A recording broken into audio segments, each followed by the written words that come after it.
Social media is well and truly all around us now. After you finish watching this video, just below me here you're going to see another video that I encourage you to watch. In fact, feel free to watch that first and come back to this one if you wish. It's about 4 minutes long, and it's actually a promotional video for a book called Socialnomics by a guy called Eric Qualman. But it's full of stats and data which really shines a light on how important social media is. So what is social media?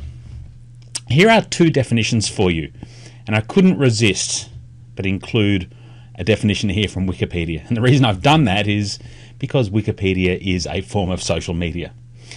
So the Wikipedia definition, and please don't use Wikipedia as a reference in essays, but I think it's important here for this topic. Social media refers to the means of interactions among people in which they create, share and exchange information and ideas in virtual communities and networks. In other words, in social media, it's the people, you and I, and others like us, that are creating, sharing and exchanging information. We are the ones creating the content.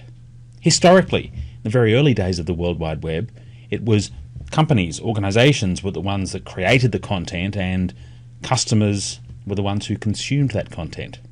Social media has changed all of that now. Think of the websites you visit most frequently. Chances are Facebook will be on the list, or some other social media platform. The interesting thing with that is that really all of the content that exists in platforms like Facebook has been created by people like you, by customers. Here's a more technical definition of social media by Kaplan and Heinlein from a journal article in Business Horizons. This journal article was in 2010.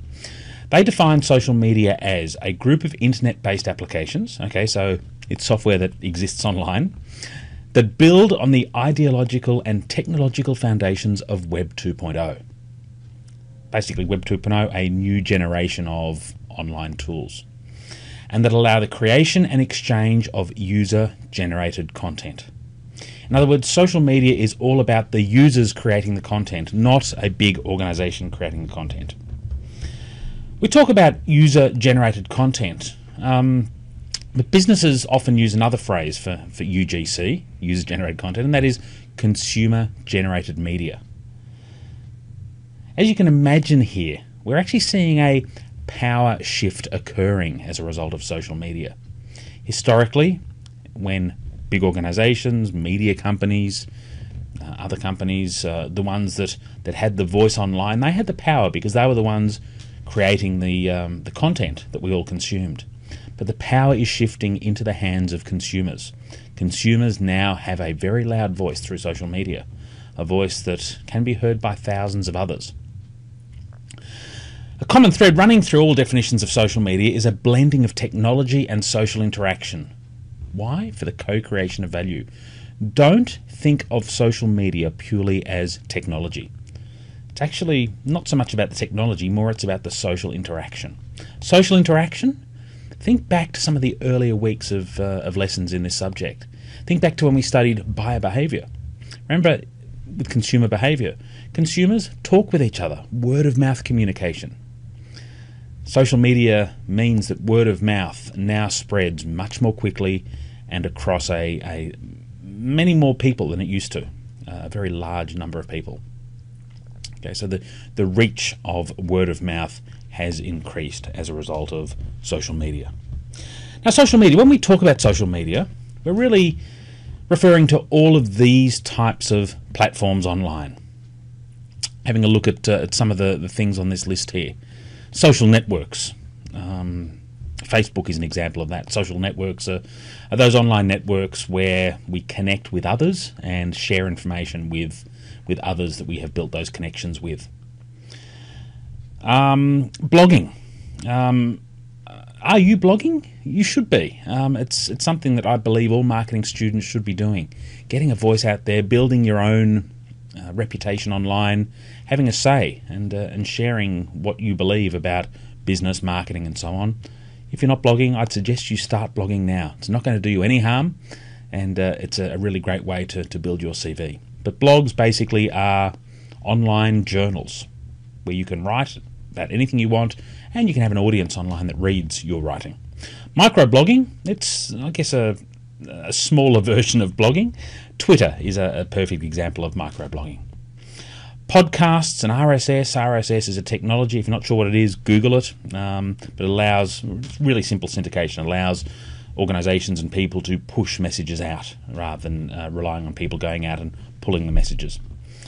Chat rooms, been around for decades now, but they're certainly part of social media, users interacting with others, message boards as well. And video and photo sharing, sites such as Flickr, Instagram, YouTube are all examples of social media where the users are creating the content.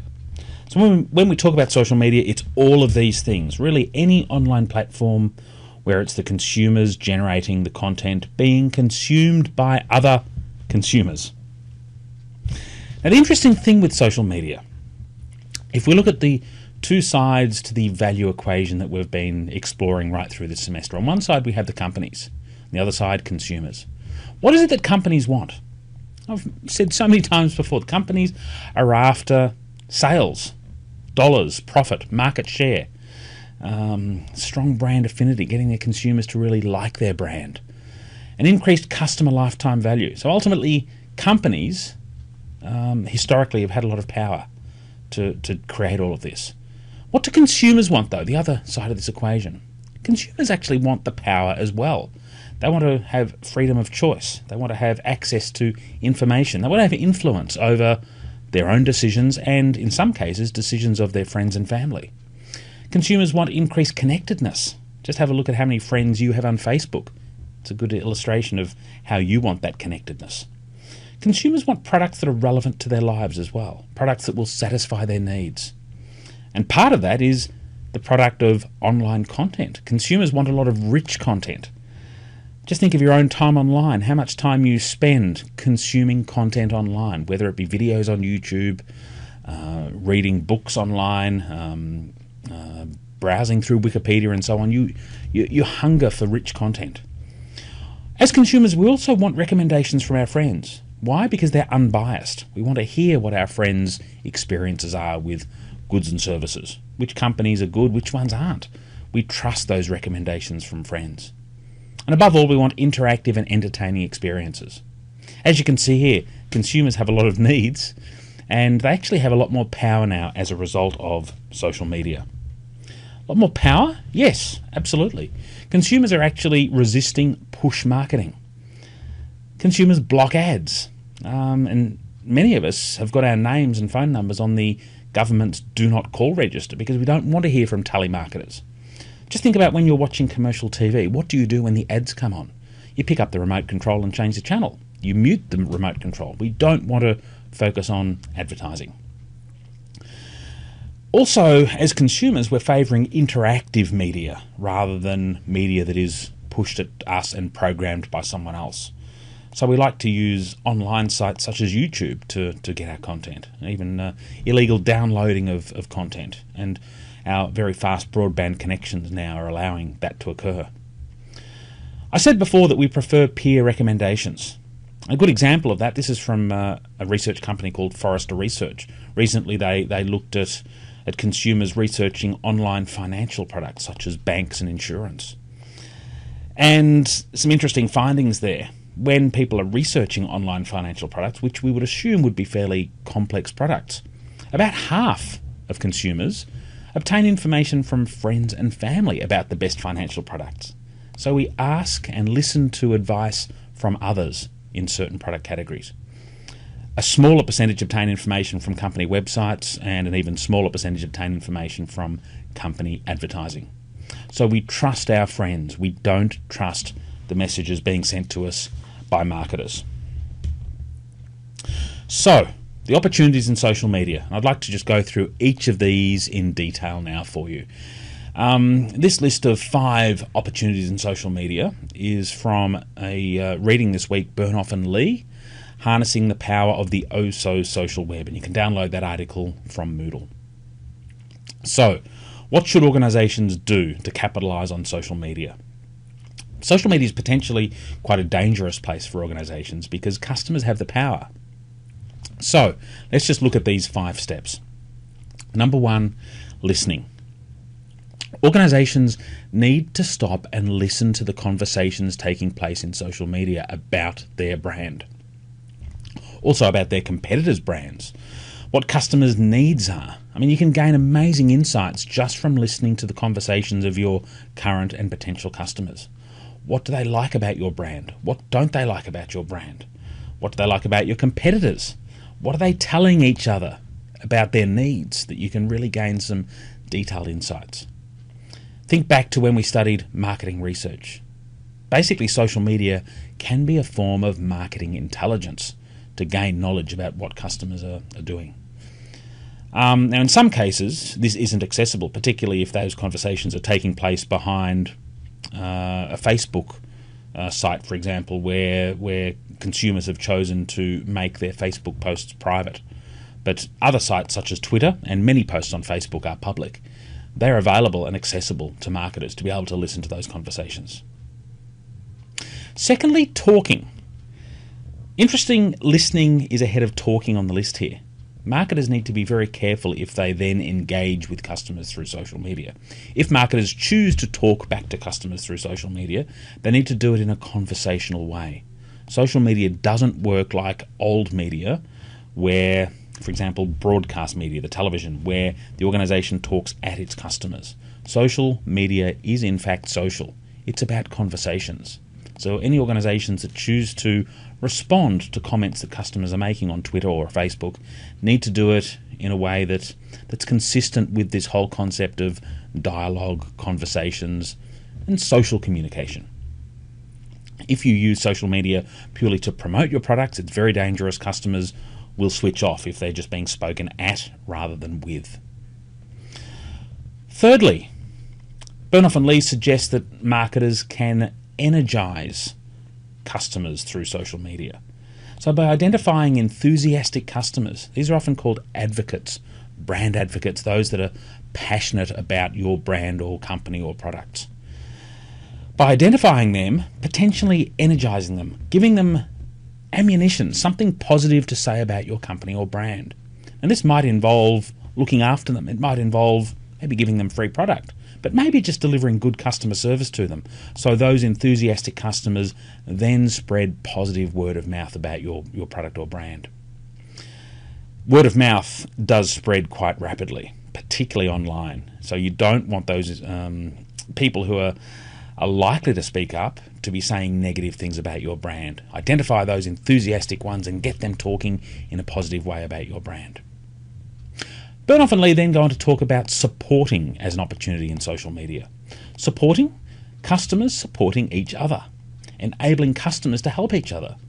Social media can be used very effectively here. We often see brands setting up Facebook sites or chat rooms, message boards, where customers can answer other customers' questions.